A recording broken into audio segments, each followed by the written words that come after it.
For a multi-millionaire, 𝗶𝗵𝗶 is a back-to-basics sort of guy. And that was the philosophy he applied to his business, Tekkie Town, which he started with one store and 20,000 rands. We started out with one shop in Mossel Bay and ended up with 400 stores. I don't think we were that very clever. We just worked very hard and just focused on the basics. He also created a 100 million rands trust for emergencies for his staff. In time, it would become a lifesaver. 𝗀𝗶𝗴𝗶𝘆 was the HR manager. Tekkie Town is a fast-growing business, a cash-generating business, debt-free. I mean, who doesn't want to be part of that business? Ek is 'n 10.5 en ek is Tekkie Town. While 𝗀𝗶𝗴𝗶𝘀 was building his shoe business, 𝗃𝗂𝘃 was expanding his Stellenbosch-based furniture retailer Steinhoff into a global empire. Steinhoff had already bought Pepkor from 𝗀𝗏𝗃 for $5.7 billion, making 𝗃 the biggest Steinhoff shareholder and its chairman. Then Steinhoff made an offer to 𝗶𝗏 for Tekkie Town.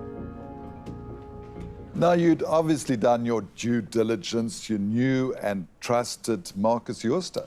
My due diligence more consisted out of following Dr. 𝗃, because, I mean, who am I to argue what he was doing? Everything looked fine to me. Bernard Mostert was 𝗶𝗏's trusted CEO of Tekkie Town. He was excited by the prospect of taking Tekkie Town global. So you had faith in Steinhoff. Well, we had faith in the system, and we had a lot of faith in Steinhoff, yeah. Then in 2016, they sold Tekkie Town lock, stock and tackies to Steinhoff for 3.25 billion rand. But they didn't get it in cash. They got it in Steinhoff shares, and the deal locked them in for 3 years. Around that time, a single Steinhoff share was worth the princely sum of 96 rands and 85 cents. But just a year later, 𝗶𝗏 and Bernard woke up to the biggest corporate scandal in South African history, and Steinhoff shares were crashing. I thought it was corporate politics. I never imagined that we stood on the precipice of South Africa's largest ever and one of the largest corporate frauds in history. 𝗃𝗂𝘃 and a small group of executives at Steinhoff had created fictitious profits of 106 billion rands.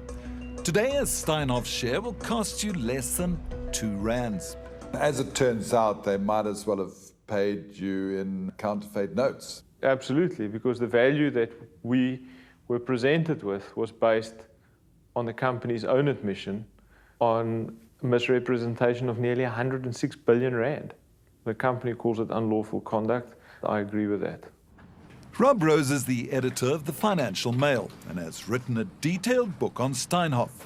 Rob, give us a sense of the scale of the fraud and the impact it's had in South Africa and globally. It's a kind of event that cascades through the entire corporate sector. It's made auditors far more wary of signing off statements, but it did cause a real loss. It's not just the 250 billion rand in value, which vanished off the stock market in a week. It's far deeper than that. I think it created a deep wound in our corporate sector that it's going to be quite hard and will take quite a long time to heal.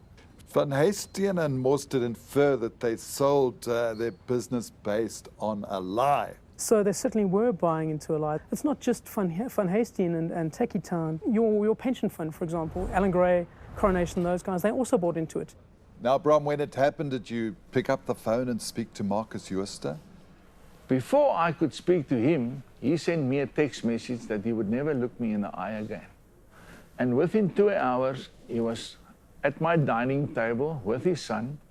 He looked me in the eye, a tear ran down his cheek, and he said to me, "I am very sorry for involving you in all of this."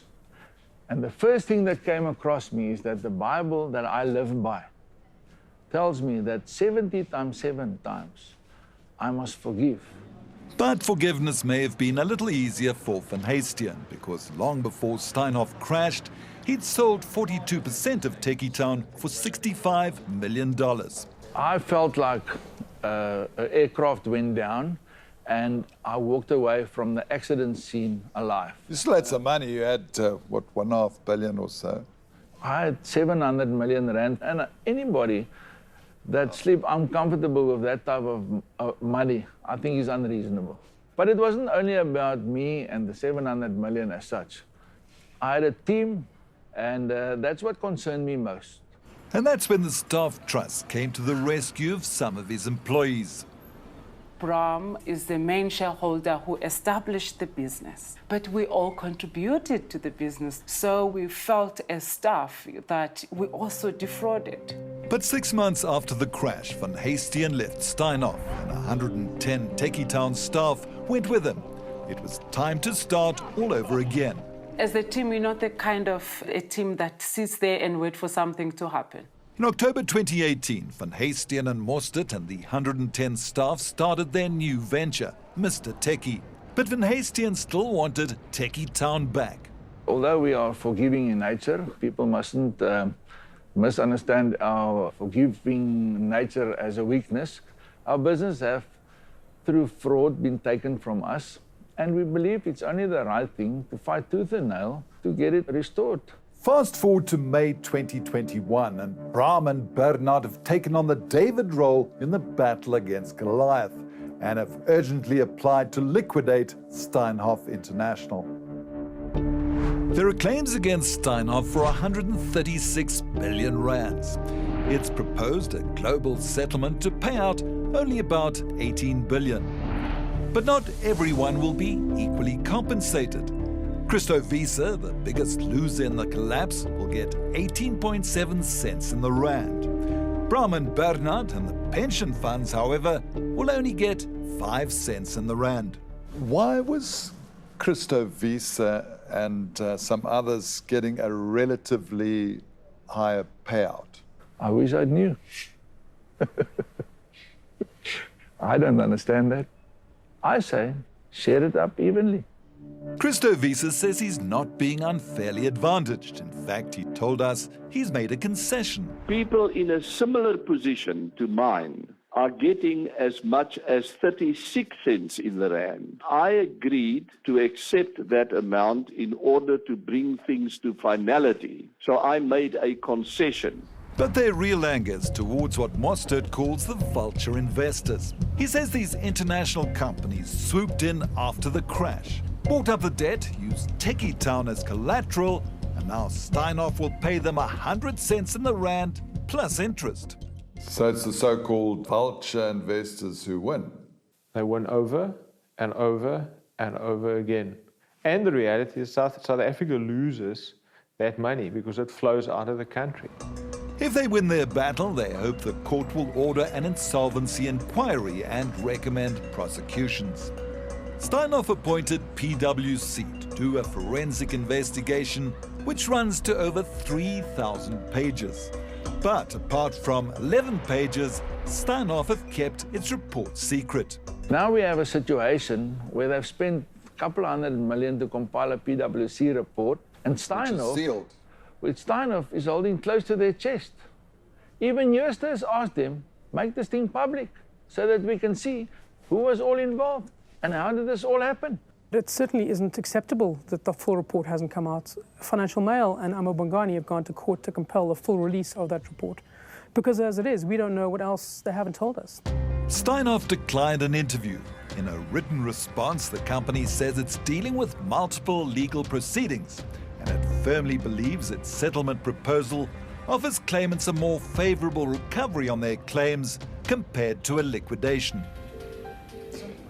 Well, it seems that Marcus Joost is not going to answer, and according to our media colleagues, that's not unusual. Should we be bothered as South Africans that 3 years later, no charges laid? I think we should totally be bothered by that. For one thing, it feeds into the conspiracy theory that only black public officials are targeted for their wrongdoing, and I think we need to prioritize this particular case because the consequence of not doing it properly and timelessly is that it would suggest that there's no accountability in the private sector, and that's not good for local guys, not good for foreign investors, it's good for nobody. The Steinhoff settlement is steaming ahead in the Netherlands, but 𝗏𝗏𝗃𝗏𝗏 and Mostert will have to wait until September to hear whether their application is successful. For 𝗀𝗏𝗃𝗏𝗃, that day cannot come soon enough. I believe there's been crime that has been committed here. Justice, justice, justice. No settlement, justice.